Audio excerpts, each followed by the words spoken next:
9 मई की रट लगाए हुए हैं, आए उस पे आजाद जुडिशियल कमीशन बनाए, पता चल जाए कि कौन रिस्पॉन्सिबल है, पता चल जाएगा कि इसकी पीछे मोहसिन नकवी और आईजीपी पंजाब के कोई और है, इसके पीछे पता चल जाएगा। यही बात याद रखे, आप हमें दीवार से ना लगाएं। हर एक चीज की एक हद होती है और आप अपनी तमाम हुदूद को क्रॉस कर चुके हैं।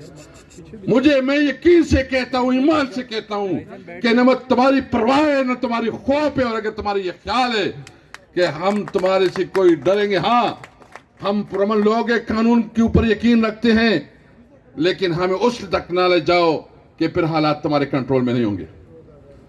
तुम्हारी हमें के साथ फैसले करो, तुम बड़ी बड़ी डिसीजन लो, तुम्हारे पास तो मैंडेट नहीं है।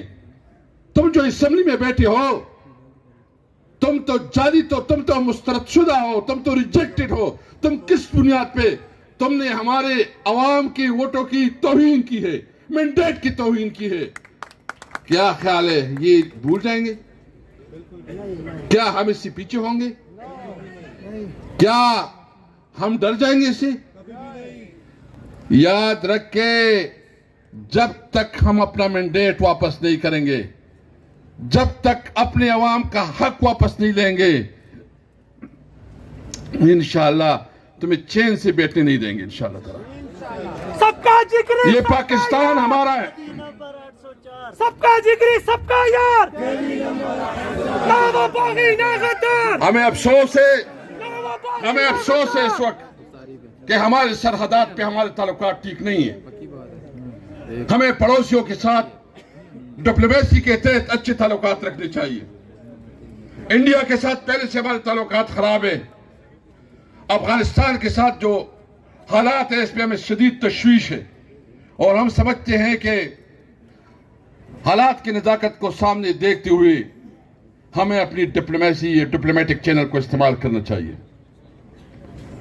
इस मुल्क को इस वक्त जरूरत इस बात की है कि इस मुल्क को कानून आइन के मुताबिक चलाएं। मैं इस 23 मार्च की बाबरकत दिन के तवज्जुह से और हमारे अपने वकला साहिबान के तवज्जुह से, अपनी चीफ जस्टिस साहब काजी पायजी से साहब, हम बड़ी उम्मीद रख रहे थे आपसे, बड़ी उम्मीद रख के बड़ी उम्मीद रख रहे थे। आपने जब कहा कि मैं आइन के मुताबिक चलूंगा, कानून के मुताबिक चलूंगा, मुझे अफसोस है आपने आइन और कानून का रास्ता नहीं अपनाया, आपने नहीं अपनाया। मैं आपसे उम्मीद रखता हूं कि अगर अब भी आपने अपनी गलतियों का एहसास नहीं किया तो आपके कुछ दिन चले जाएंगे, तारीख में आपका नाम अच्छा याद नहीं रखा जाएगा। मेहरबानी करें, आइन और कानून के मुताबिक, मेरिट के मुताबिक फैसले करें। जो भी जिम्मेदार है, जो भी रिस्पॉन्सिबल है, इसको अकाउंटेबल बनाए ताकि ये मुल्क आगे चले। हमारे नौजवानों में मायूसी फैल रही है, हमारे नौजवानों में इस वक्त, लेकिन मैं अपने नौजवानों को कहता हूं कि इमरान खान वो लीडर है जिसने अपनी जिंदगी की परवाह नहीं की। वो इस वक्त जेल में है, लेकिन आपके लिए है और इस मुल्क के लिए और इस मुल्क के अवाम के लिए है। इमरान खान इंशाअल्लाह ताला, इमरान खान इंशाअल्लाह इस मुल्क को इस बवर से निकालेगा। यहां इस मुल्क में जो नफरतें बन गई है, इमरान खान वाहिद लीडर है। जिस तहरीक इंसाफ में यहां शिया भी है, यहां सुन्नी भी है, यहां पख्तून भी है, यहां पंजाबी भी है, यहां सिंधी भी है, यहां महाजिर भी है, यहां कश्मीर और गिलगित बल्तिस्तान के लोग हैं। ये तहरीक इंसाफ पाकिस्तान का एक खूबसूरत गुलदस्ता है, इत्तेहाद का, यकजहती का गुलदस्ता है। ये पाकिस्तान हमारा है। ये पाकिस्तान के ऊपर जो भी उंगली उठाएगा, पाकिस्तान को बुरी नजरों से देखेगा, तो हम वो आंखें निकालेंगे जो पाकिस्तान के ऊपर बुरी नजरें दिखाए। लेकिन मैं ये कहता हूं कि वो लीडर जिसने पूरी कौम को मुत्तहिद किया, आपने उसको जेल में डाला है। जिस लीडर ने शौकत खान अस्पताल बनाए, यूनिवर्सिटी बनाई, और कौम की खातिर वो पाकिस्तान का कायद इमरान खान इंशाअल्लाह बोल जल्द निकलेगा और इस मुल्क का वजीर आजम बनेगा इंशाअल्लाह ताला। बहुत शुक्रिया, थैंक यू, अस्सलाम वालेकुम।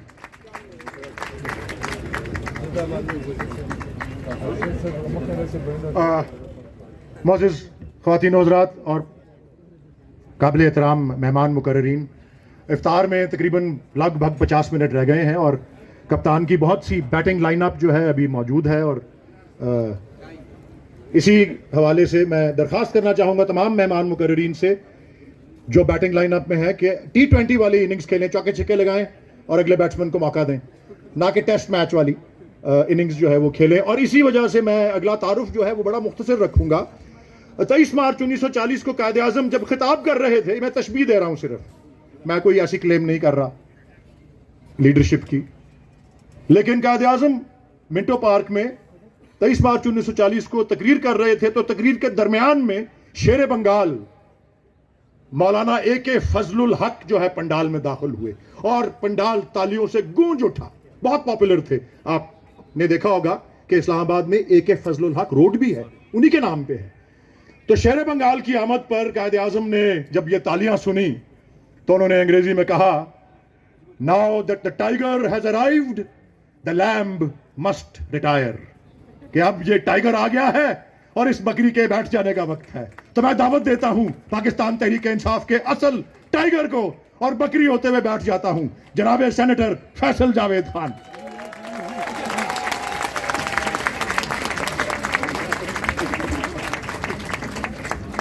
ये क्या बकरी बकरी कर रहे हैं? वलीद, ये आपका अच्छापन है, वरना मेरे लिए ये बहुत बड़े एजाज़ की बात है कि अल्लामा इकबाल के पोते और वलीद इकबाल, जिन्हें मैं पिछले कितने बरसों से बुलाता रहा हूँ, आज इन्होंने मुझे बुलाया है, तो मेरे लिए ये बहुत बड़े एजाज़ की बात है। बहुत बहुत शुक्रिया आपका। बिस्मिल्लाहिर्रहमानिर्रहीम, अस्सलाम वालेकुम। रऊफ हसन साहब, बैरिस्टर गौहर साहब, कोमल जोसेफ, शुएब शाहीन, समाविया, शहरियार आफरीदी। इंशाल्लाह ये बहुत जल्द हम सारे जलसों में आपकी आवाजें सुनेंगे। इंशाल्लाह, हम तरस गए हैं। इंशाल्लाह। वक्त दूर नहीं है जब इमरान खान स्टेज पे होगा जी। और आप इसी इंशाल्लाह। तरह लंबे नाम बोलेंगे। इंशाल्लाह। बचाएगा पाकिस्तान, इमरान खान, इमरान अच्छा खान बचाएगा पाकिस्तान। भाई, मेरे पास टाइम बहुत कम है। ये वलीद को ही आट आता है कि वो मेज़बान बनकर भी किस किस तरह तकरीरें निकालते हैं बीच में से। वो पाकिस्तान, आज वो पाकिस्तान, वो हमारे बुजुर्ग हमसे सवाल करते हैं कि वो पाकिस्तान जिस मकसद के लिए बना था, वो पाकिस्तान आज कायम नहीं है। मेरे तो अभी अकीदा, मैंने इमरान खान के साथ पहले भी कहा था कि जिंदगी का लंबा अरसा गुजरा है, मेरे भाई बेटे हैं, काफी हमारी स्ट्रगल रही है। ये हमारे